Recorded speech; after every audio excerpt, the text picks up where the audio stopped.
SM Store, amanah dalam muamalah. Bismillahirrahmanirrahim. Alhamdulillahirabbil alamin.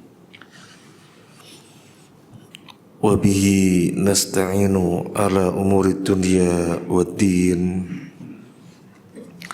Wassalatu wassalamu ala asyrafil anbiya'i wal mursalin wa ala alihi wa ashabihi ajma'in. Allahumma inna nas'aluka ilman nafi'a wa rizqan thayyiban wasi'a wa amalan mutaqabbala, amin ya rabbal alamin. Para jamaah rahman wa rahimakumullah, alhamdulillah pada pagi hari ini kita dipertemukan oleh Allah Azza wa Jalla di dalam majlis yang mulia ini, majlis ilmu. Sebuah majelis yang insyaAllah dinaungi oleh para malaikat dengan sayap-sayapnya. Sebuah majelis yang insyaAllah kita melangkahkan kemari, Allah akan memudahkan kita di dalam prosesnya menuju surga, di mana Nabi sallallahu alaihi wasallam bersabda, "Man salaka tariqan yaltamisu fihi ilman, sahalallahu lahu bihi tariqan ilal jannah." Barang siapa yang menempuh jalan, di situ dia menuntut ilmu, maka Allah akan mudahkan baginya jalan menuju surga. Para jamaah rahimakumullah, kajian kita Bulughul Maram yang ditulis oleh Al-Hafidh Ibnu Hajar Al-Asqalani rahimahullah wa ghafara lahu wa lana wa liwalidina wa li asatidina wa li masyayikhina wa li jamil muslimina wal muslimat, amin ya rabbal alamin. Sekarang kita memasuki hadis 831 bab nikah. Kita bacakan matannya dari Sahal bin Sa'ad As-Sa'idi radhiyallahu an. Beliau berkata, "Ja'at imra'atun ila Rasulillah sallallahu alaihi wasallam." Ada seorang wanita datang kepada Rasulullah sallallahu alaihi wasallam. Faqalat, "Ya Rasulullah, ji'tu ahabu laka nafsi." Dia mengatakan, "Ya Rasulullah, aku memberikan diriku ini untuk engkau ya Rasulullah." Fa nadhara ilaihi Rasulullah sallallahu alaihi wasallam. Kemudian Nabi memandangnya. Fasa'ada an-nadhara fiha wa sawwabahu. Nabi sallallahu alaihi wasallam memandang dari atas. Kemudian Nabi sallallahu alaihi wasallam memandangnya sampai ke bawah, dari atas sampai bawah. Summa ta'ta'a Rasulullah sallallahu alaihi wasallam ra'sahu. Setelah itu beliau menunduk. Jadi ketika wanita ini mengatakan, "Aku hibahkan diriku untuk engkau ya Rasulullah," Rasulullah memandanginya dari atas sampai bawah, diperhatikan. Setelah itu beliau menunduk diam. Ta'ta'a ra'sahu, menundukkan diri, menundukkan kepalanya, beliau diam. Falamma ra'at al-mar'atu annaha lam yaqdi fiha syai'an jalasat. Kemudian si wanita ini ketika melihat Nabi sallallahu alaihi wasallam tidak menetapkan suatu keputusan tertentu, beliau diam saja. Akhirnya wanita ini duduk. Faqama rajulun min ashabihi. Ketika itu ada seseorang dari sahabatnya berdiri, faqala, dan mengatakan, "Ya Rasulullah, ilam yakun laka biha hajatun fazawwijniha." Ya Rasulullah, kalau engkau tidak ada keinginan terhadap wanita ini, tolong nikahkan aku dengannya ya Rasulullah. Qal fal indaka min syai'. Nabi merespon dengan bertanya, kamu punya sesuatu? Kamu punya sesuatu? Nabi bertanya demikian karena dia meminta dinikahkan. Nikahkan aku dengannya ya Rasulullah. Maka Nabi merespon dengan mengatakan, kamu punya sesuatu? Faqala la wallahi ya Rasulullah. Tidak, demi Allah ya Rasulullah, aku tidak punya sesuatu. Faqala idhhab ila ahlika fandur hal tajidu syai'an. Dan Nabi lebih lanjut mengatakan begini, ente pulang ke keluarga ente, siapa tahu nanti ada sesuatu yang kamu jumpai, ente pulang. Fadhahaba thumma raja'. Kemudian orang ini pergi dan kembali lagi. Faqala la wallahi ma wajadtu syai'an. Ya Rasulullah, demi Allah aku tidak menjumpai apapun di rumah. Faqala Rasulullah sallallahu alaihi wasallam, undur wala khataman min hadid. Nabi kemudian mengatakan, coba sih kamu lihat sih, masa nggak ada apa-apa? Coba kamu lihat, barangkali sekedar cincin dari besi, barangkali ada, masa nggak ada? Cobalah lihatlah. Fadhahaba thumma raja'a. Dia kemudian pergi kembali. Setelah itu kembali. Faqala la wallahi ya Rasulullah wala khatamun min hadid. Dia mengatakan, demi Allah ya Rasulullah, gak ada apa-apa. Meskipun sekedar cincin dari besi, gak ada ya Rasulullah. Walakin hadha izari. Tapi yang aku punya ya ini, kainku ini. Izar. Yang aku punya ya ini, kainku ini. Izar itu pakaian bagian bawah, namanya izar. Kalau rida, pakaian bagian atas. Bapak Ibu melihat kaum lelaki yang umroh ketika ihram, nah dua helai. Yang bawah namanya izar, yang atas namanya rida. Ya Rasulullah, tapi aku punya ini izar. Aku punya ini izar, kainku. Qal sahlun ma lahu ridaun. Qala sahlun ma lahu ridaun. Sahlun ini sebentar.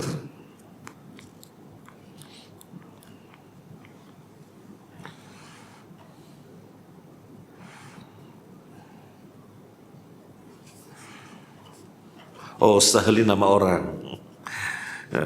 Qala sahlun, karena yang meriwayatkan hadis ini adalah Sahal. Sahal bin Sa'ad As-Sa'idi. Mana tadi? Qal sahlun ma lahu ridaun falaha nisfuhu.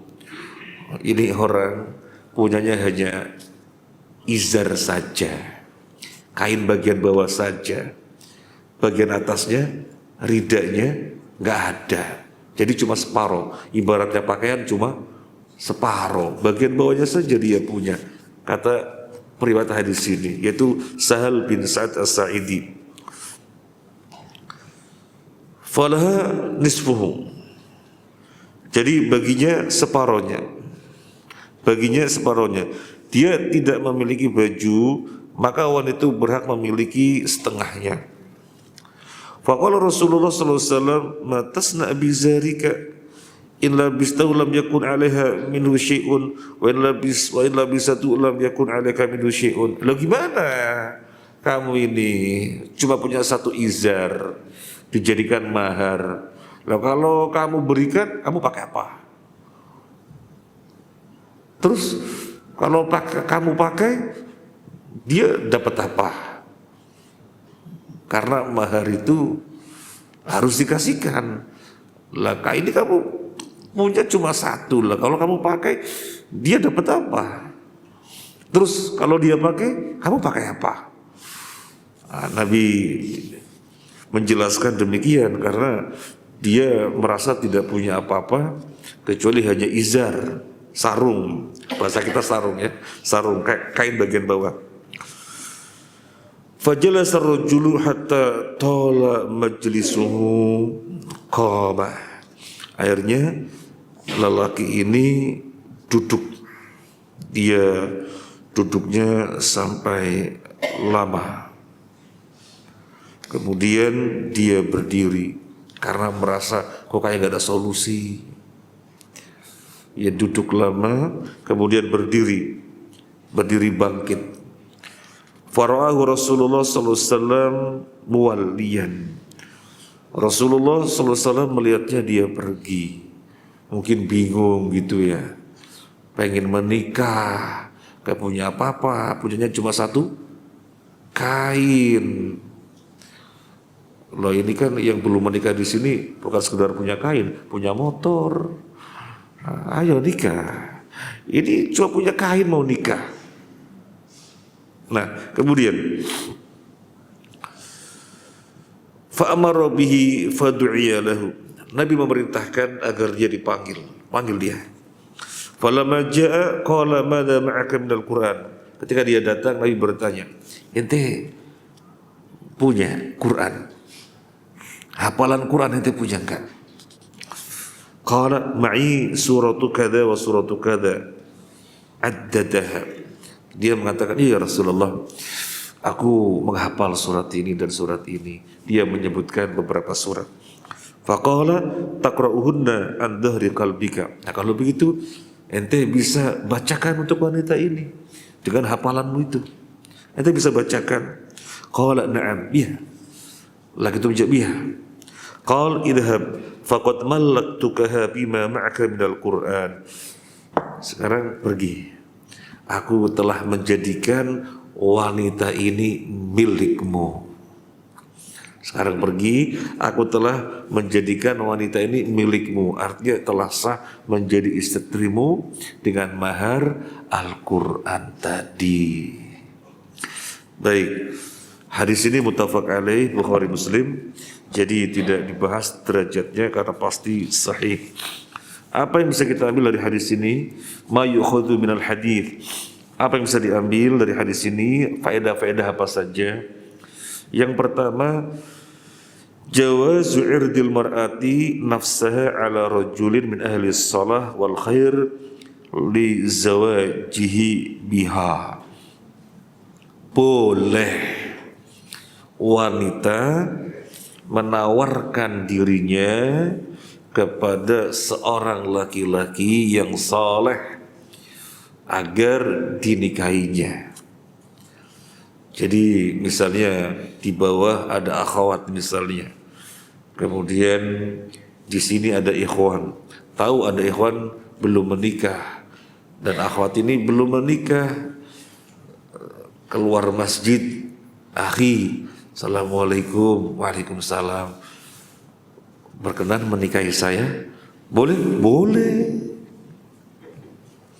Boleh. Ya, siapa yang mau lakukan? Ayo uji nyali. Boleh. Atsani yang kedua, jawazu nadhir rajul ilal mar'ah li iradatil hidbah wa illam yakhtub. Bal qad istahabbahu ba'duhum huna qabla an yuqaddima 'ala al-hidbah hatta la yakhtub illa ba'da wujubir raghbah. Boleh seorang lelaki melihat wanita yang hendak dilamarnya meskipun akhirnya tidak jadi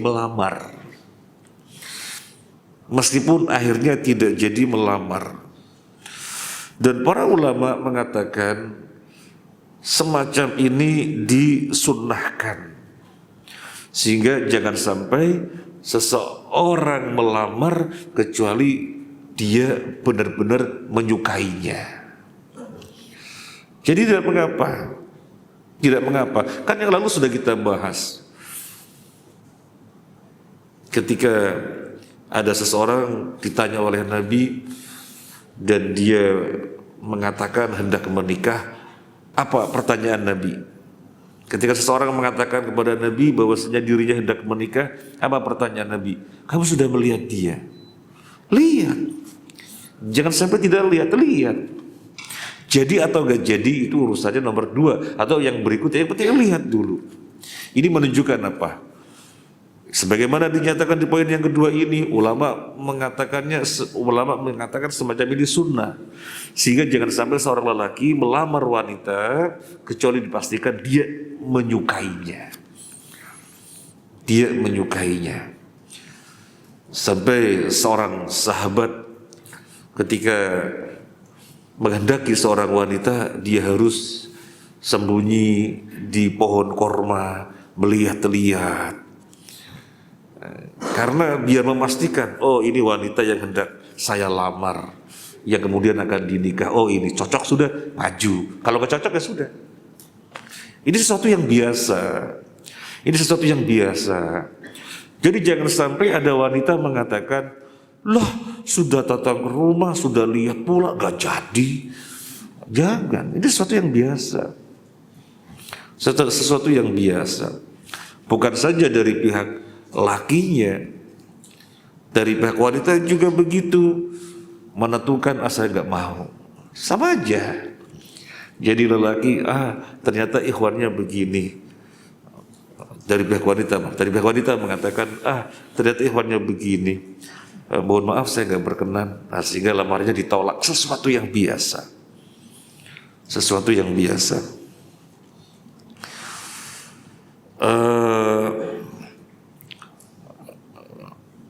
Misalnya seorang ikhwan sudah naik mobil gitu ya, caranya gimana ini ya, saya suka sama ikhwan ini, tapi ikhwan ini kok kayak gak ada rasa sama saya, tahu gak paham gimana ya, padahal saya suka sekali. Ya sudah, kalau ikhwannya itu gak bisa memulai, akhwatnya aja yang memulai. Ketika dia masuk mobil, diketuk kacanya, tuk tuk tuk tuk, nanti kan dibuka kaca, buka aja cadarnya, akhi berkenan nikahi saya. Boleh? Boleh. Boleh, untuk tujuan menikah atau untuk nyata-nyata proses itu boleh. Loh, gimana dengan ayat yang berbunyi wa qul lil mu'minati yaghuddna min absarihinna wa qul lil mu'minina yaghuddu min absarihim, kemudian wa qul lil mu'minati yaghuddna min absarihinna. Katakan kepada lelaki beriman agar menjaga pandangannya. Katakan kepada wanita-wanita beriman agar menjaga pandangannya. Iya, ini konteksnya umum. Adapun yang sedang kita bahas adalah suatu proses untuk menikah. Jadi tidak bertentangan. Boleh.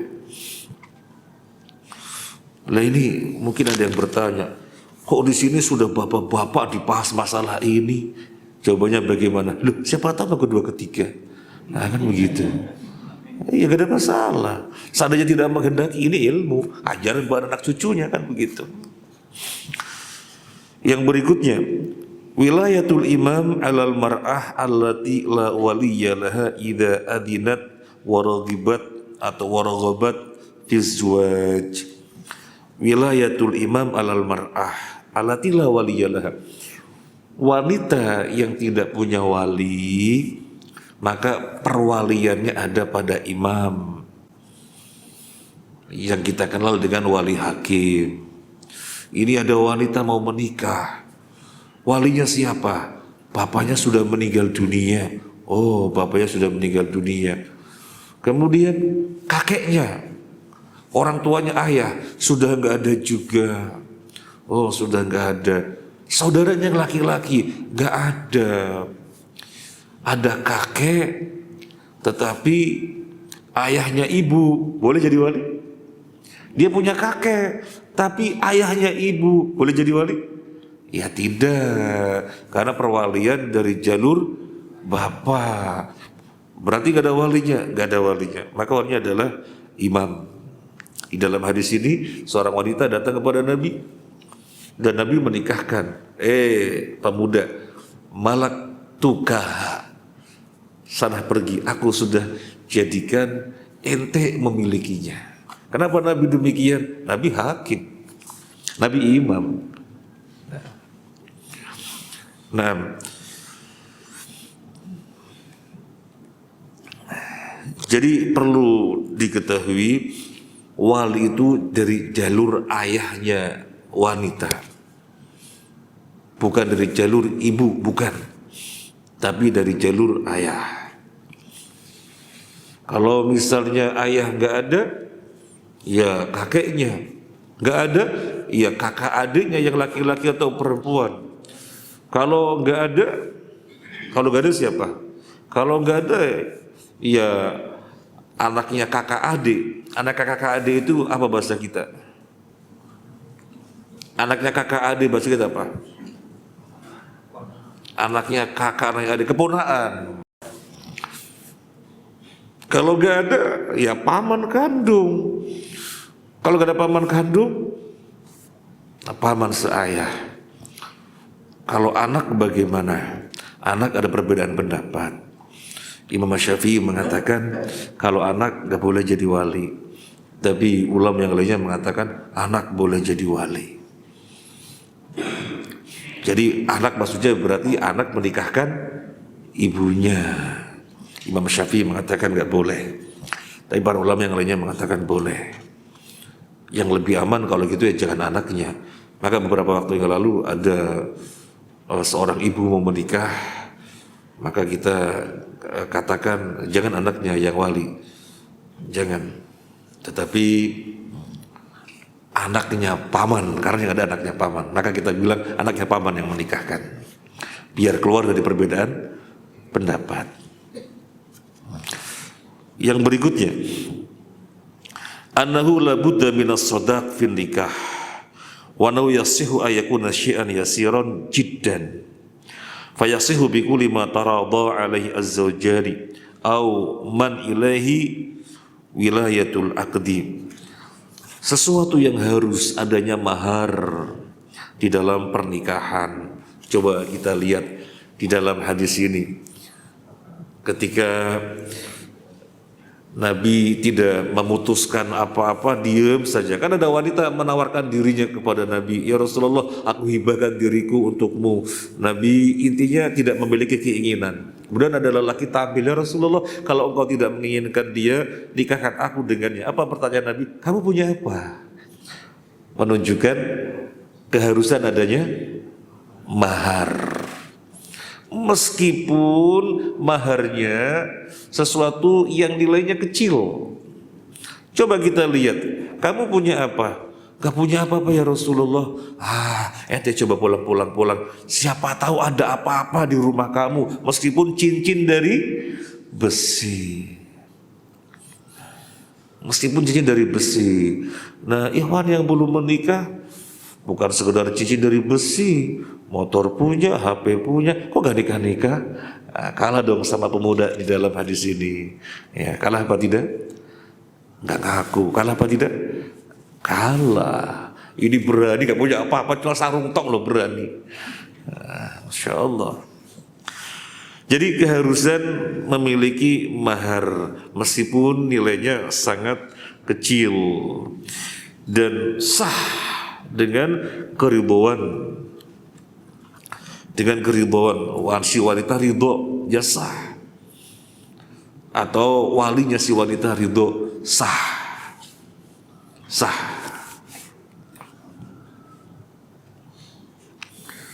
Paling enak itu orang Indonesia, paling enak. Bersyukur jadi orang Indonesia. Ketika nanya kepada akhwatnya, Uti maharnya apa? Terserah, ya Allah, terserah. Baik sekali itu orang Indonesia. Uti maharnya apa? Terserah. Kemudian dibelikan perangkat sholat, sudah senang sekali, Allahu Akbar. Mestinya istrinya jangan sekedar satu, gampang kok di sini. Terserah. Coba kalau di Saudi, biasanya apa? Rumah. Maharnya apa? Rumah. Wah, kalau di sini maharnya apa? Rumah. Belum pada nikah mungkin ya. Iya. Karena banyak yang belum punya rumah. Tapi bersyukur, wanita Indonesia itu sangat memudahkan sekali. Maharnya apa, Uti? Terserah. Sama seperti saya judul ketika menikah. Uti maharnya apa? Udah terserah. Ya sudah terserah gitu ya. Dimudahkan. Tapi jangan kemudian terserah, kemudian kita mengabaikan. Wis beliin aja permen coklat 1 biji. Ya jangan gitu. Ya jangan. Malah kita berpesan sebagaimana Ustadz Erwandi Hafidhahullah Ta'ala menjelaskan agar para wanita di dalam menetapkan mahar jangan terlalu menggampangkan. Memang haknya dia menentukan apa, tapi jangan terlalu menggampangkan. Jadi menyulitkan jangan, terlalu menggampangkan jangan. Terserah Akhirnya si lelaki kemudian merasa ada kebebasan terserah, kemudian maharnya sangat apa adanya. Ustaz Erwandi memberi arahan jangan begitu, menyulitkan jangan, tetapi jangan juga yang akhirnya disepelekan oleh lelaki. Nah, kita lanjut.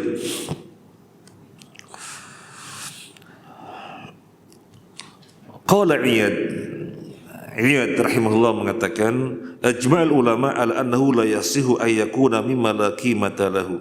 Tidak sah maharnya. Para ulama berijma tidak sah maharnya kalau sesuatu yang dijadikan mahar yang gak ada nilainya.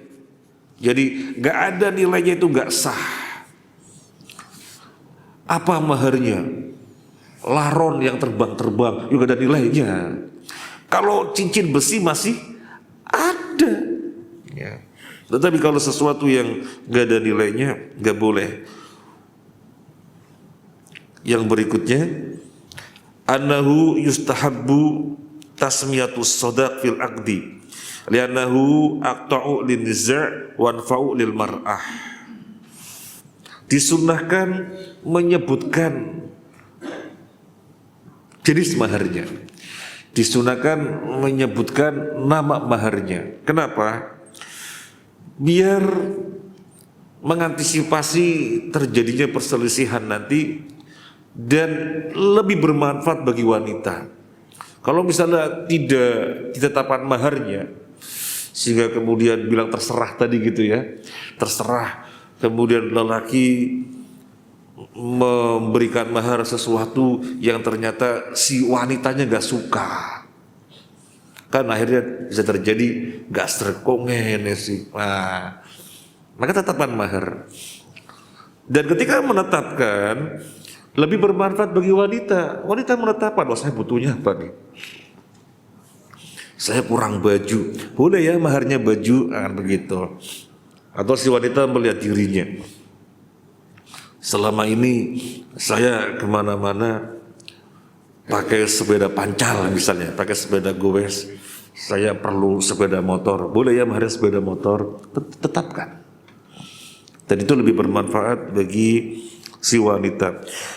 Falau aqada bi ghairi sadaqin sahha al-aqdu wa wajaba laha mahrul mithli bid-dukhul. Kalau terjadinya akad tanpa menyebutkan mahar, akadnya sah apa tidak? Terjadinya akad, saya nikahkan kamu, saya kawinkan kamu dengan putriku yang bernama siapa misalnya, saya terima nikahnya, gak ada penyebutan mahar, sah apa tidak? Ya sah, karena mahar tidak syarat dan tidak rukun, sah. Mahar adalah sesuatu yang diberikan ketika si lelaki mau menyentuh. Sudah sah, sah. Kok belum boleh menyentuh? Belum kasih mahar. Begitu. Ngasih mahar dulu baru nyentuh. Nah, sekarang pertanyaannya, kalau maharnya tidak ditetapkan, saya nikahkan kamu dan saya kawinkan kamu dengan putriku yang bernama ini, saya terima nikahnya, sah, sah. Ada ijab, ada qabul, berarti sah. Ada ijab, ada qabul, ada saksi, berarti sah. Nah, apa yang harus dilakukan oleh lelaki ini? Soalnya maharnya tidak disebutkan. Sebelum dia menyentuh si wanita ini, dia harus memberikan mahrul mithli, mahar yang umum di situ. Soalnya kan tidak ditetapkan. Maka umumnya mahar di sini apa? Wanita-wanita di sini umumnya maharnya apa? Dengan disebutkan mahrul mithli yang umum di tengah keluarganya, yang umum di tradisinya, maka itu sudah yang paling pertengahan begitu. Sudah yang pertengahan, soalnya tidak ditetapkan. Makanya enaknya ditetapkan. Dan selama ini yang kita jumpai, orang menikah itu langsung menetapkan maharnya, itu sunnah. Langsung menetapkan maharnya. Kemudian yang berikutnya, annahu yajuzu al-halif wa illam yutlab minhu wa lam yutawajjah alaihi. Boleh seseorang dari awal bersumpah meskipun tidak diminta. Boleh seseorang dari awal bersumpah meskipun tidak diminta. Di dalam hadis ini Nabi mengatakan kepada pemuda tadi ketika mengatakan, saya nggak punya apa-apa ya Rasulullah, coba kamu pulang dulu sih, pulang dulu ke keluarga kamu, barangkali ada meskipun cincin besi. Kemudian dia pulang, datang kepada Nabi, la wallahi ya Rasulullah. Jadi dia bersumpah, la wallahi ya Rasulullah, demi Allah ya Rasulullah, nggak ada. Kan Nabi tidak meminta dia bersumpah. Nabi tidak meminta dia bersumpah, tapi dia memulai bersumpah semacam ini tidak mengapa ketika dipandang diperlukan. Tetapi jangan mudah-mudahnya bersumpah. Yang mudah-mudahnya bersumpah itu orang munafik. Di dalam surat At-Taubah itu disebutkan beberapa ayat orang munafik yang dikit-dikit bersumpah, sampai disebutkan ada 7 kali 7 kali orang munafik disumpah dalam satu surat At-Taubah. Sampai Allah berfirman, nanti mereka akan bersumpah ketika kalian datang ke Madinah, nanti mereka akan bersumpah. Karena itu tradisi orang munafik, dikit bersumpah, menyatakan udzur, ya Rasulullah ngapunten, saya nggak bisa berangkat soalnya begini, ya Rasulullah sebenarnya saya sudah mau berangkat, kemudian keluargaku harus aku dampingi dan seterusnya. Orang munafik. Adapun Muslim tidak boleh dikit-dikit bersumpah kecuali dibutuhkan. Allah berfirman, wahfadhu aimanakum. Jagalah sumpah kalian. Artinya sumpah itu sesuatu yang sakral. Jangan dikit-dikit bersumpah. Dan yang terjadi kita bisa rasakan. Ada orang kalau berbicara apa adanya, kalau berbuat apa adanya, maka ketika dia berbicara kita langsung percaya. Kalau kita meminta dia bekerja, gak usah diawasi, kita yakin. Meskipun dia tidak sumpah-sumpah. Kenapa? Justru dia tidak pakai sumpah-sumpah. Tapi kalau berbicara apa adanya, kalau berbuat apa adanya, kita merasa tenang, ini orang jujur. Bandingkan dengan orang yang dikit-dikit sumpah, sumpah terus. Bagaimana kesan kita? Ini orang kok pakai sumpah-sumpah. Akhirnya orang tersebut dipertanyakan. Gak usah sumpah-sumpah, kecuali dibutuhkan.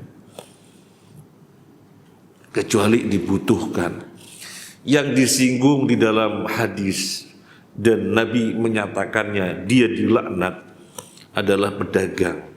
Karena pedagang itu bersumpah dan mudah bersumpah sampai Allah pun dijual.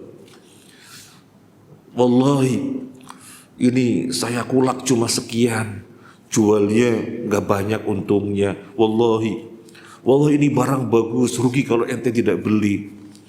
Wallahi aku jual ini gak pakai untung. Terus gak usah jualan gak pakai untung. Kita bilang begitu. Nah, karena banyak sumpah, maka dikatakan menjual Allah. Jadi Allah dijadikan barang dagangan, Allah dijadikan tool untuk melariskan dagangan. Allah melaknat. Baik, dari poin hadis ini ada yang bisa kita ambil. Boleh bersumpah meskipun tidak diminta. Jadi memulai dari awal langsung bersumpah ketika dibutuhkan. Kemudian ada poin annahu la yajuzu lil insan ayyukhraja min milkihi ma huwa min daruriyatihi kalladhi yasturu auratahu au au au yasuddu khullatahu minat ta'am wasyarab. Tidak dibolehkan dikeluarkan dari kepemilikan seseorang yang merupakan kebutuhan primernya, seperti pakaian yang menutupi aurat, atau seperti makanan yang sesungguhnya makanan pokoknya dikeluarkan, yang akhirnya dia itu binasa, atau yang akhirnya dia itu kelabakan, soalnya diambil perkara primernya. Tidak boleh. Mana yang menunjukkan poin ini di dalam hadis ketika Nabi bertanya, kamu punya apa? Gak ada apa-apa, tapi saya punya izar. Maka Nabi memberikan arahan, loh izar, terus kalau kamu jadikan mahar, kamu pakai apa? Atau ketika kamu pakai, dia dapat apa dari kamu? Nah, dan jadi Nabi memberikan arahan demikian, menunjukkan tidak boleh diambil dari seseorang sesuatu yang merupakan kebutuhan primernya yang akhirnya dia tidak maslahat. Tidak boleh.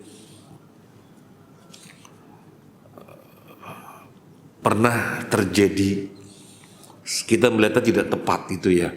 Jadi ada seorang pemuda melanggar rambu-rambu lalu lintas, dan ternyata karena dia tidak tahu, terasing di daerah situ, ternyata dia melanggar, ditangkap sama polisi.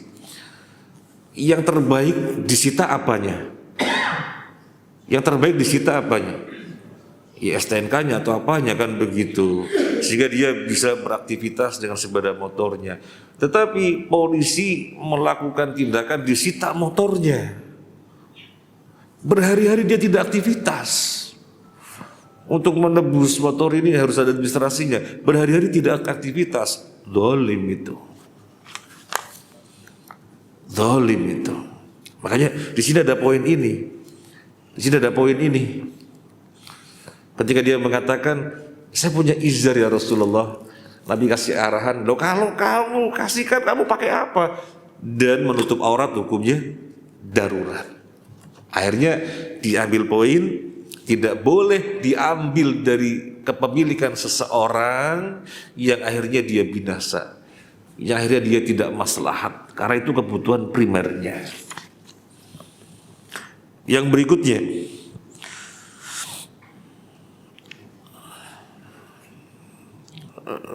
masih poin ini, termasuk Allah memberikan arahan. Kita punya piutang kepada orang lain. Ketika yang berhutang belum ada, apa petunjuk dari Al-Quran? Belum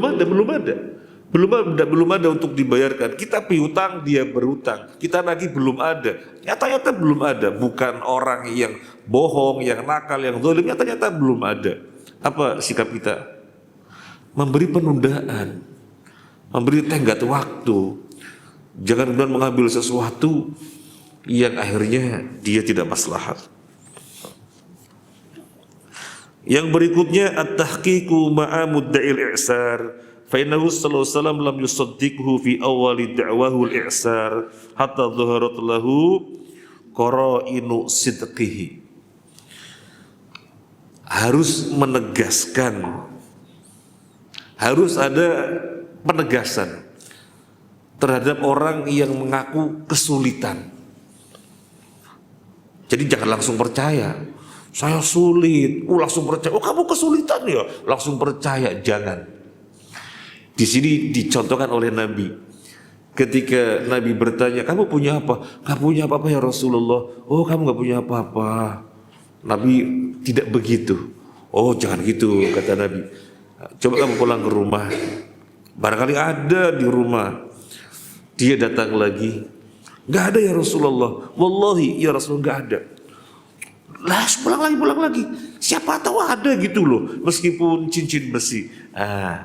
Di sini ada poin ditulis oleh muallif Abdullah Al-Bassam hafizahullah taala, harus ditegaskan terhadap orang yang mengaku dirinya kesulitan, sehingga ada suatu indikasi yang kita ketahui bahwasanya benar dia dalam kesulitan. yang akhirnya kita bantu misalnya. Jangan bermudah-mudahan. Apalagi zaman sekarang adanya pengemis-pengemis palsu. Sekarang kan zaman senangnya ada palsu-palsu gitu ya, sertifikat palsu, pengemis palsu gitu ya. Jadi pengemis palsu, padahal dia tidak diperbolehkan untuk meminta. Orang meminta itu boleh dengan 3 syarat. Yang pertama, ada 3 orang yang tahu persis bahwasanya dia itu tidak punya apa-apa, benar-benar fakir, benar-benar miskin. Artinya ada 3 orang soleh yang merekomendasikan bahwasanya dia benar adanya orang miskin. Yang kedua, kata Nabi SAW, orang yang terkena beban. Orang yang terkena beban. Orang yang terkena beban itu gimana? Banyak contohnya. Syekh Utsaimin memberikan contoh, ada pertikaian suatu kaum, kemudian dia pengen membantu menyelesaikan, dia datang ke sana, ternyata kok berkepanjangan, berhari-hari, nggak bisa cari nafkah, dia boleh meminta untuk bertahan hidup. Nah, namanya orang kena beban. Yang ketiga, orang yang gharib, orang yang hutangnya numpuk, dia tidak bisa bangkit kecuali minta. Sampai pada kondisi bisa bangkit kembali kerja normal, ya sudah nggak boleh. Jadi ini orang boleh utang. Nah, terjadi orang ngemis nggak ada alasan apa-apa, nyata-nyata malas, dia kuat gak ada udzur, bisa bekerja cuma malas minta-minta. Kita langsung ngasih, oh ini orang susah kita ngasih, nggak boleh. Ada karin indikasi yang menjadikan kita tahu oh dia benar-benar butuh kita kasih. Kalau enggak ya jangan. Kalau enggak ya jangan. Kalau kita tidak yakin jangan. Tapi kalau ada indikasi yang meyakinkan kita kasih. Apalagi disingkap pengemis-pengemis itu ternyata dijadikannya sebagai profesi, bukan asli dia itu nggak bisa ngapa-ngapain kecuali harus minta, tapi dia malas akhirnya menjadikan ngemis sebagai profesi. Waliyadzubillah, orang semacam ini dibangkitkan pada hari kiamat wajahnya tidak berdaging alias tengkorak, tulang saja.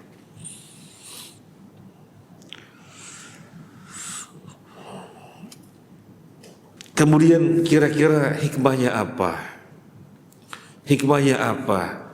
Dia mengatakan pada Nabi, saya nggak punya apa-apa ya Rasulullah. Oh jangan gitu, cobalah tengoklah di rumah barangkali ada apa gitu ya. Hikmahnya apa? Sehingga muncul poin oleh ulama, kalau ada orang ngaku sulit, jangan langsung percaya. Ini menunjukkan apa? Ini ada hikmah. Biar orang itu jangan mudah-mudahnya bersandar kepada orang lain. Itu ada hikmah seperti itu. Wah aku kesulitan gini. Ya, namanya bermudah-mudahan bersandar kepada orang lain. Nah, yang berikutnya, anna khidbatal aqdi la tajibu li'annaha lam tudkar fi syai'in min turuqil hadis. Bahwasanya saya lewatin dulu. Yang berikutnya dulu. Annahu yasihu ayakuna as-sadaq manfa'ah kata'lim wal hikmah kakisati Musa ma sahibi Madyan. Faqalu fa'allimha minal Qur'an ay qadaran muayyanan minhu wa dhalika sadaquha. Mahar itu sah asalkan meskipun sesuatu itu sederhana tapi ada manfaatnya, nyata manfaatnya meskipun nilainya kecil tapi nyata manfaatnya. Jadi yang dilihat adalah nyata manfaatnya. Dan para ulama mengatakan dikatakan manfaat karena bernilai materi. Nabi Musa alaihissalam apa maharnya ketika menikahi seorang wanita? Apa maharnya? Apa dalam bentuk barang? Enggak. bekerja selama berapa lama? Selama berapa lama? 10 tahun apa 8 tahun? 8 tahun. Maharnya bekerja. Kira-kira kalau ikhwan, saya nikahkan kamu dengan putri saya dengan mahar kerja 10 tahun, mau apa enggak? Tapi itu ya mahar. Mahar jadi bernilai materi. Kadang-kadang kerja kan mengandung nilai materi, dapat upah kan namanya nilai materi. Intinya sesuatu yang bermanfaat. Di dalam hadis ini cincin besi nggak punya, yang dimiliki hanya sarung. Lah sarung gimana kalau dikasihkan pada istrinya, kamu nggak pakai sarung? Akhirnya Nabi bertanya, kamu punya hafalan Quran? Iya. Nah itu mahar. Hafalan Quran bisa dijadikan mahar, soalnya bermanfaat. Sekaligus di sini menunjukkan dalil orang ngajari Quran boleh minta upah. Sekaligus di sini merupakan dalil orang ngajari Quran boleh minta upah karena dijadikan sebagai mahar. Dan mahar adalah sesuatu yang bernilai materi. Yang berikutnya, anan nikah yan'aqidu bilafzi tamlik liqaulihi fi ba'di riwayat mallaktukaha. Nikah dikatakan sah ketika lafaz yang diucapkan oleh wali adalah lafaz kepemilikan. Di dalam hadis ini Nabi mengatakan bagaimana? Mallaktukaha. Di dalam hadis ini Nabi mengatakan kepada pemuda tadi, idhab faqad mallaktukaha bima ma'aka minal Qur'an. Sekarang ente pergi, aku telah menjadikan wanita ini milikmu. Mallaktukaha. Tetapi apakah redaksinya harus mallaktukaha? Gak harus mallaktukaha. Artinya ada redaksi yang maknanya bahwasanya sekarang dia telah memilikinya. Kalau yang biasa terjadi di sini bagaimana? Ankahtuka wa zawwajtuka bi siapa? Mahtubatika bi mahri helikopter halan misalnya. Aku nikahkan kamu dan aku kawinkan kamu dengan putriku yang bernama ini, seorang wanita yang telah kamu lamar dengan mahar helikopter tunai. Ada makna menjadikan dia memiliki? Ya ada. Aku menjadikan dia istrimu, ya dibawa dong. Nah, gitu. Sudah dijadikan istri. Jadi ada makna kepemilikan. Ada makna kepemilikan. Yang terjadi yang kurang pas itu kan dijadikan sesuatu yang sakral. Jadi yang kurang pas. Jadi wali menjabat pengantin lagi, kemudian ada mukodimahnya yang panjang. Astagfirullah, astagfirullah, astagfirullah, apa panjang begitu ya. Kemudian si wali mengatakan ankahtuka wa zawwajtuka bi binti fulana mahtubatika bi mari kada wa kada. Si pengantin harus meresponnya ya atau menjawabnya satu napas, gak boleh putus. Halan. Nah, kalau gak sah gitu ya. Padahal gak ada ketentuan seperti itu. Ulangi lagi nanti begitu. Soalnya napasnya terputus. Harus nyambung. Halan kobil tuh. Jadi halan kobil tuh. Akhirnya pengantin lelaki kalau dengan lanko gitu ya. Diingat lanko gitu ya. Halan kobil tuh gitu. Pokoknya harus nyambung. Kalau gak nyambung nanti gak dibilang gak sah. Kemudian pengulinya nanya kepada saksi. Sah, ulangi. Waduh diulangi. Yang kedua kalinya. Ankahtuka wa zawwajtuka halan, masih ada napas lagi. Sah, ulangi. Wah tambah nervous kalau begitu ya. Ulangi. Yang ketiga kalinya halan, sudah gak bisa ngomong. Kobil tuh udah gak bisa ngomong. Kasihan sekali. Gak ada semacam itu ya. Yang terpenting ada sighah yang maknanya si wali menjadikan wanita ini menjadi miliknya, sudah sah. Nabi mengatakan, malaktukaha bima ma'aka minal Qur'an. Aku sudah menjadikan dia milikmu dengan apa yang kamu miliki berupa Al-Qur'an. Qala Syekhul Islam, alladzi alaihi aktsar ahli ilmi anna nikah yan'aqidu bi ghairi lafdzil inkah wa tazwij. Syekhul Islam mengatakan, kebanyakan para ahli ilmu mengatakan nikah itu sudah sah meskipun tidak ada lafaz menikahkan, mengkawinkan. Meskipun tidak ada lafaz itu, menikahkan, mengawinkan. Di dalam hadis ini Nabi mengatakan apa? Malaktukaha, aku telah menjadikan kamu memilikinya. Maka itu sudah sah. Yang berikutnya, fihi jawazu zuwajil mu'sir al-mu'dim idza radiyatil mar'ah bi usratihi wa udmihi. Boleh menikahkan pemuda yang kesulitan, yang miskin, boleh kalau si wanitanya ridho. Dia miskin, gak punya apa-apa, kamu mau, ya mak gak apa-apa, ya sudah, gak apa-apa. Di dalam hadis ini kan si wanita tadi tahu, ketika ditolak oleh Nabi, si wanita itu tahu bahwasanya yang ingin dinikahkan orang fakir, punyanya hanya satu sarung saja, tapi dia mau, gak ada masalah. Kalau gak mau ya jangan dipaksa, kalau mau gak apa-apa. Malah ini kebaikan. Kebaikan sisi apa? Lelaki mau menikah tetapi nggak bisa, udah dinikahkan, yang penting wanitanya ridho kok. Yang penting wanitanya ridho. Jadi di sini ada makna dibantu biar menikah. Saya pernah tinggal di Sulawesi. Kita melihat di sana tradisi yang sangat menyusahkan pemuda-pemudi untuk menikah. Karena ada tradisi uang naik mahal sekali belum maharnya. Jadi sebelum pernikahan terjadi ada uang naik. Nanti maharnya tersendiri, resepsi tersendiri.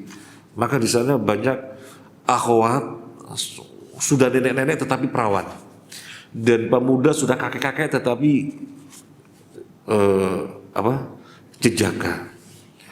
Kita dikasih tahu tuh perawan tuh, nenek-nenek perawan, iya, korban adat. Korban adat. Sampai ada kawan, ya saya punya kawan, saya kan tinggal di pondok pesantren, dia santri non asrama istilahnya, datang, setiap hari datang gitu, sudah punya umur. Kalau saya kan usia SMA, dia sudah punya umurnya sudah 30-an, tapi belum menikah. Kita sempat ngobrol, nanya kenapa nggak punya uang 10 juta, itu tahun 2000. Nggak punya uang 10 juta, karena uang naik itu minimal 10 juta. Nggak punya uang 10 juta, susah. Belum nanti mahar dan yang lainnya, makanya nggak nikah-nikah. Suatu ketika dia datang, kita terkejut sekali. Kenapa? Gila, marah-marah, berkubang di lumpur kayak kerbau. Ya Allah, kasihan sekali. Maka tampil seorang kiai memudahkan pernikahan, memerangi tradisi ini. Siapa mau nikah daftar. Banyak yang daftar, laki daftar, ikhwan, akhwat daftar cuma dengan 1 juta. Padahal kalau uang naik di tradisi itu 10 juta, belum nanti maharnya, belum nanti resepsinya. Tapi ini Pak Kiai bilang 1 juta sudah bisa menikah, pada daftar. Caranya bagaimana? Sama Pak Kiainya biodata ditukar, cocok dinikahkan, bikinkan satu tempat, resepsi bareng, berapa pasang, keluarganya bareng, udah teman-teman datang apa adanya, menikahkan berapa pasang. Ketika saya di sana menikahkan 10 pasang, seingat saya, 10 pasang. Termasuk ada teman saya yang ikut karena merasa dimudahkan sekali. Nah makanya kan ini anjuran Nabi agar wanita memudahkan mahar, diantaranya adalah agar terjadi pernikahan-pernikahan, tidak terjadi perawan, bujang, tua. Nah, kita lanjutkan.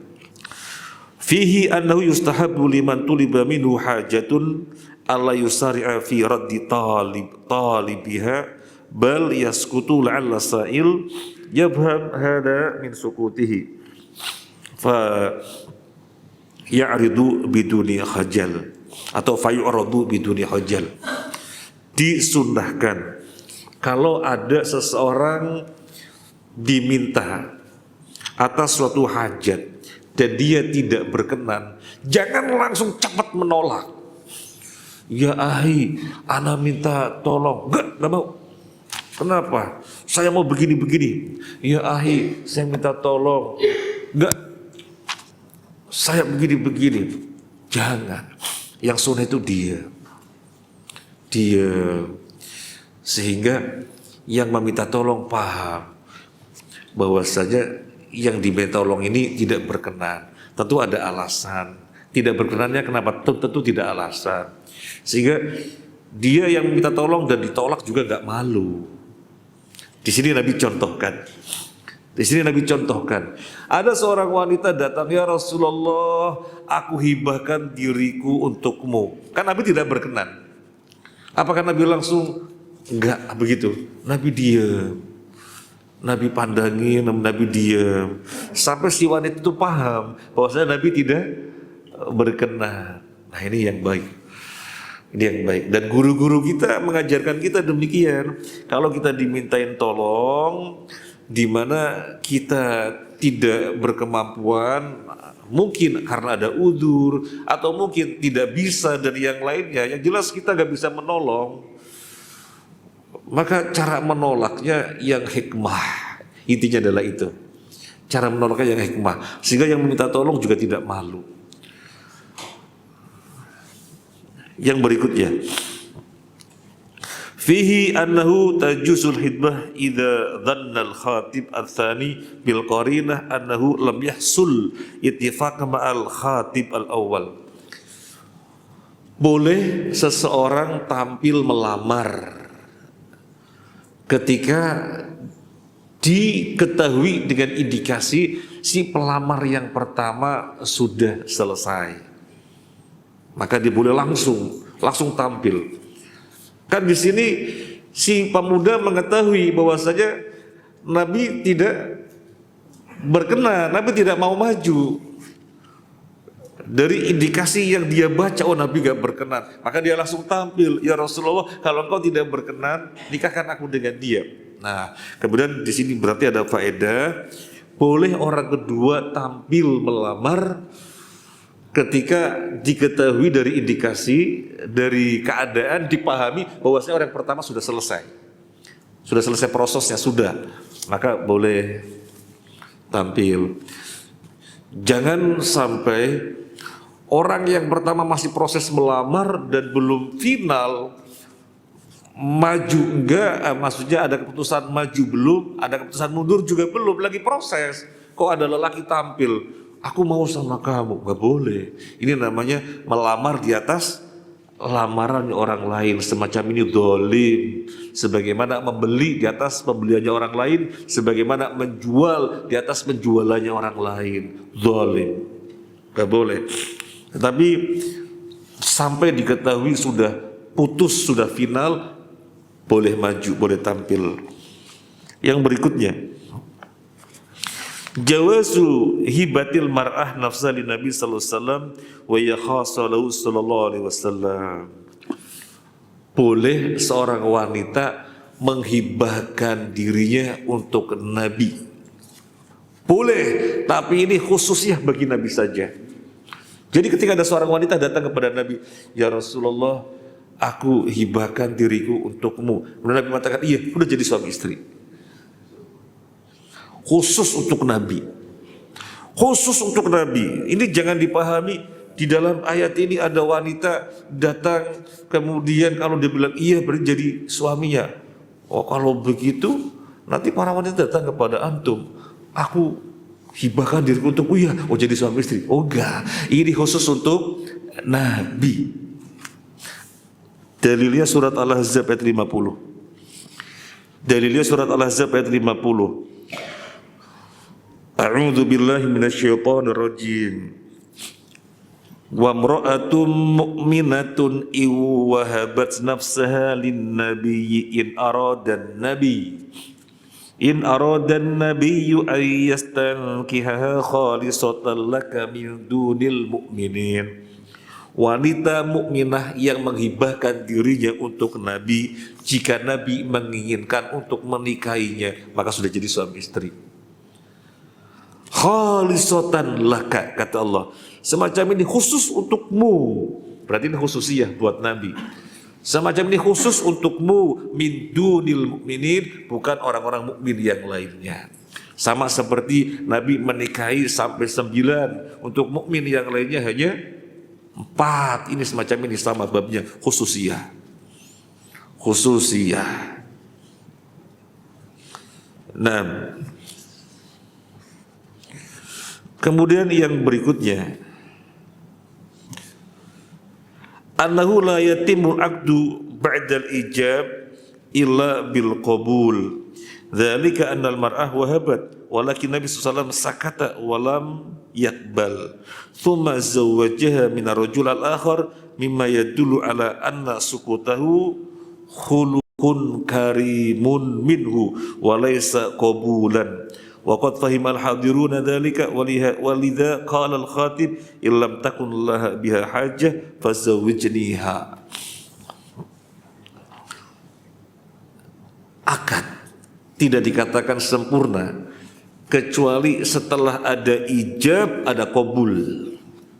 Sekedar ijab saja nggak ada qabul, belum dikatakan akad, atau belum dikatakan akad yang sahih. Misalnya si wali mengatakan ankahtuka wa zawwajtuka bibinti, misalnya siapa namanya, mahtubatika bimahri kada wa kada, tapi si lelaki diam saja. Berarti hanya ada apa? Ijab, belum ada qabul. Semacam ini belum sah. Semacam ini belum sah. Dalilnya Nabi di sini ketika wanita mengatakan, ya Rasulullah, aku hibahkan diriku untukmu, dan Nabi diam. Nabi diam. Kemudian setelah Nabi diam, ada lelaki yang paham bahwasanya Nabi tidak mau. Akhirnya Nabi mengatakan, ya sudah, aku nikahkan kamu. Oh, berarti di sini kesimpulannya tadi belum terjadi akad. Jadi diamnya Nabi menunjukkan tadi belum terjadi akad. Makanya Nabi mengalihkan untuk orang lain. Maka dikatakan akad ketika ijab ada qabul. Ijab dari pihak wali, qabul dari pihak pengantin laki-laki. Kemudian kita lebarkan pembahasan.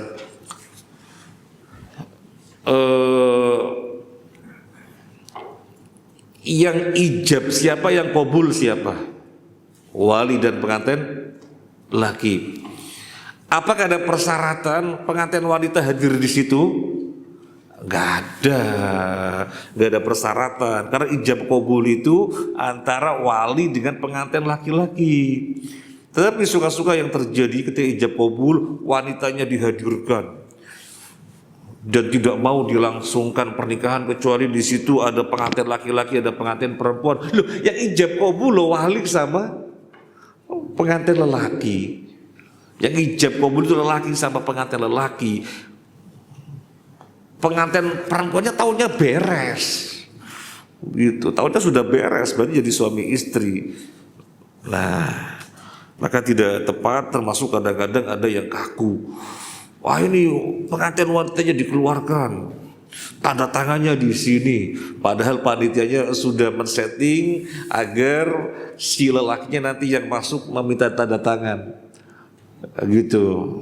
Ya ini bagus di-setting agar pengantin laki-laki yang masuk meminta tanda tangan, tapi pihak panitia atau apa begitu tidak mau, harus keluar. Ya nggak begitulah. Karena ijab qabul antara wali dengan pengantin laki-laki. Kemudian yang berikutnya, diamnya Nabi merupakan akhlak beliau yang mulia. Dan ini terkait dengan poin yang di atas. Nabi tidak berkenan dan Nabi tidak ngomong vulgar, cukup diam sehingga dipahami Nabi tidak berkenan, sehingga yang ditolak juga tidak malu. Ini akhlak Nabi sallallahu alaihi wasallam. Yang berikutnya,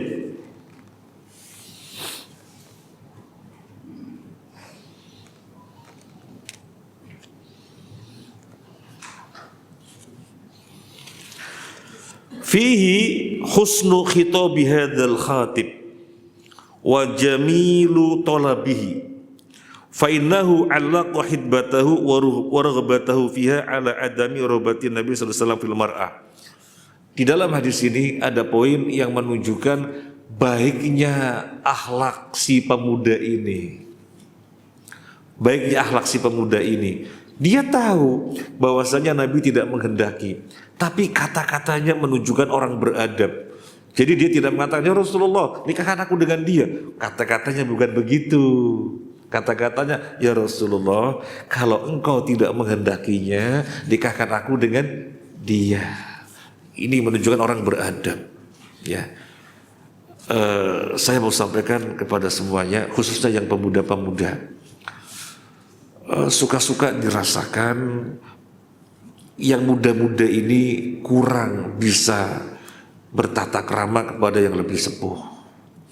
Suka-suka dirasakan begitu, baik di dalam pengaturan kata-kata maupun di dalam tindak tanduk.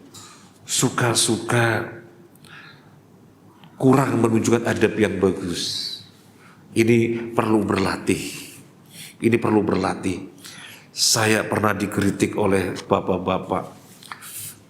Jadi kita sama-sama keluar dari masjid seusai sholat duhur atau asar, saya lupa. Kalau nggak duhur asar. Kemudian bapak-bapak ini duduk di teras dan pemuda-pemuda keluar melewati beliau-beliau untuk ngambil sandal pergi, kan begitu. Tetapi dengan sikap yang menunjukkan kurang unggah-ungguh bagi mereka mungkin ya. Saya yang diprotes, dikiranya santri-santri saya gitu kan. Ini gimana pemuda-pemuda kayak gitu, gak ada adabnya, gak sopan. Waduh, yang kena saya kan. Dikiranya santri-santri saya gak kenal siapa mereka gitu ya. Ya, kita perlu mengetahui tradisi itu dijunjung tinggi. Al-adatu muhakkamah. Tradisi selama tidak menyelisihi dalil, selama tidak menyelisihi syariat, dijunjung tinggi. Tradisinya orang Jawa khususnya, melewati orang-orang tua itu permisi membuka badan sedikit gak apa-apa, permisi membuka gak apa-apa, itu bentuk menghormati. Tradisi Arab gak ada begitu.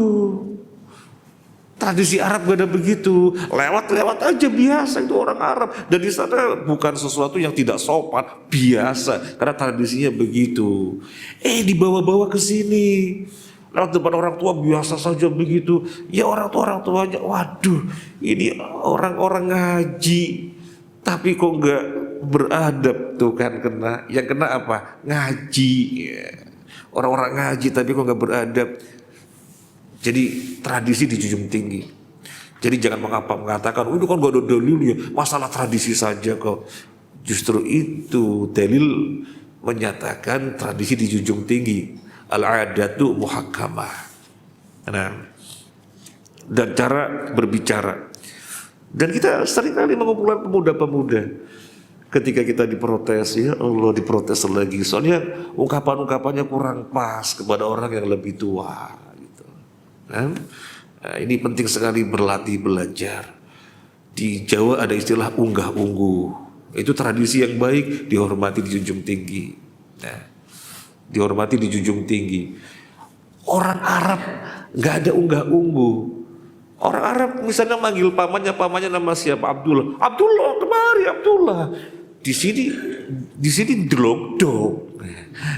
Di sini dlog-dog harus panggil paman, om gitu. Orang Arab nggak ada begitu, dan itu tidak aib di Arab. Tapi di sini aib. Bahasa saya dlog-dog, ya, aib. Nah, yang berikutnya,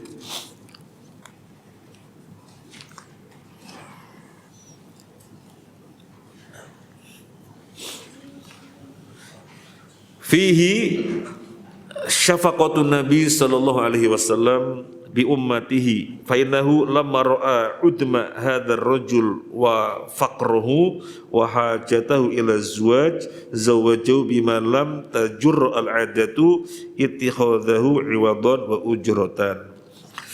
Intinya poin yang terakhir dari pembahasan kita dari hadis ini adalah sayangnya Nabi kepada umatnya, kasih sayangnya Nabi kepada umatnya. Ketika diketahui ada seseorang tidak bisa menikah, Nabi tidak cuek. Nabi membantu sehingga kemudian terjadi pernikahan.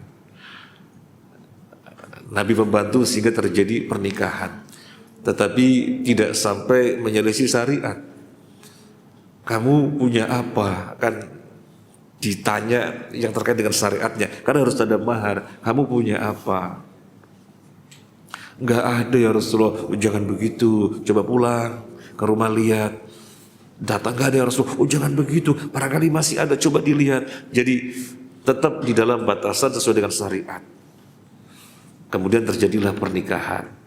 Nah, banyak saudara-saudara kita yang belum menikah dan mereka perlu dibantu. Perlu dibantu. Banyak sekali. Banyak sekali. Saya menyampaikan seperti ini soalnya ya termasuk banyak orang sharing tentang masalah pernikahan. Sampai ada orang yang bilang kepada saya, Ustadz, apakah saya ditakdirkan gak menikah ya? Allahu Akbar. Gimana kalau Bapak ada orang curhat seperti itu? Gimana? Banyak. Dan numpuk di saya biodata akhwat, siapa mau? Ayo siapa mau? Apa kita perlu bikin nikah masal? Al-Burhan kita kan nikah masal, memudahkan ikhwan dan akhwat yang belum menikah. Kita mudahkan, 1 juta sudah jadi suami istri gitu. Ini bagus sekali. Al-Burhan mengadakan, ya, biar segera pada nikah. Ya. Terima kasih banyak yang bisa kita sampaikan. Ada yang perlu di-sharingkan? Kalau ada, lagi Pak, monggo.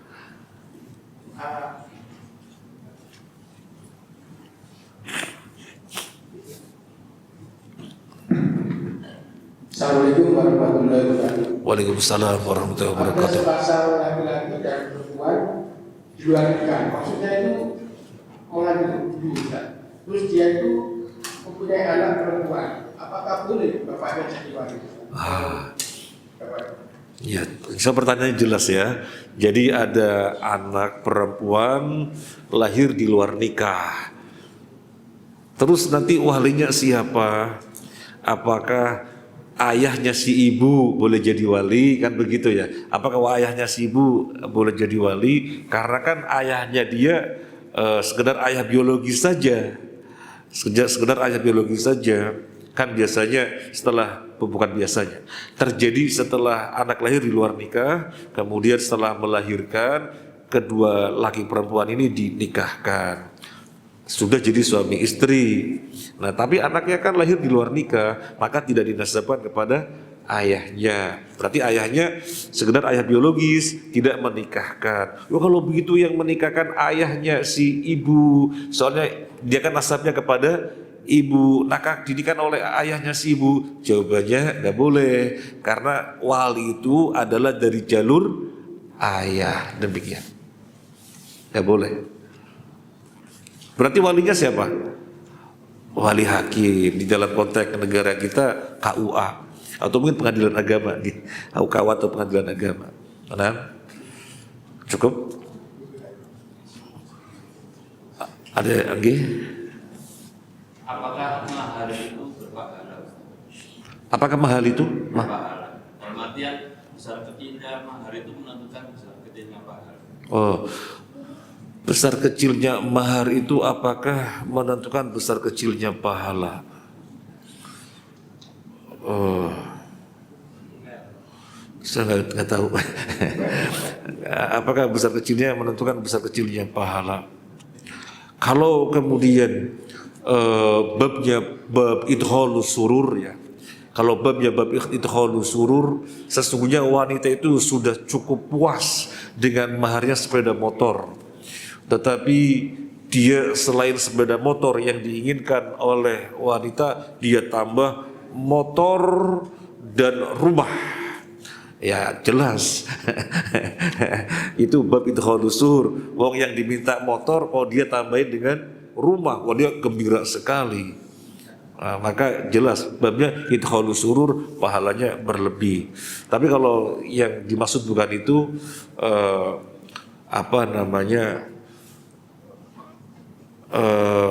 besar kecilnya mahar apa menentukan besar kecilnya pahala. Kalau maharnya kecil, pahalanya kecil, maharnya besar, maharnya gitu, Allah alam kata ya. Nah, cukup. Terima kasih banyak. Ini menjadi pemikiran kita ya, poin yang terakhir tadi ya. Banyak akhwat yang belum menikah. Banyak. Sampai ada yang sudah usianya 40-50 karena dari awal tidak ada proses. Apalagi jumlah wanita bertambah waktu, bertambah jumlahnya semakin banyak. Sampai pada saatnya nanti jumlah lelaki satu, jumlah wanita 50 perbandingannya. Sekaligus ini menegaskan kepada kita ya, lelaki jangan mengambil cuma satu, ambil 4 ya, ini menegaskan. Kemudian sekaligus menegaskan wanita jangan egois ya, mau menguasai suaminya seorang diri, padahal ada hak wanita-wanita yang lain untuk memilikinya. Demikian ya. Terima kasih. Ada Pak, boleh disampaikan? Cukup. Nah, cukup, terima kasih, semoga bermanfaat. Mohon maaf atas hal-hal yang kurang berkenan. Subhanakallahumma wa bihamdika asyhadu an la ilaha illa anta astaghfiruka wa atubu ilaik. Assalamualaikum warahmatullahi wabarakatuh.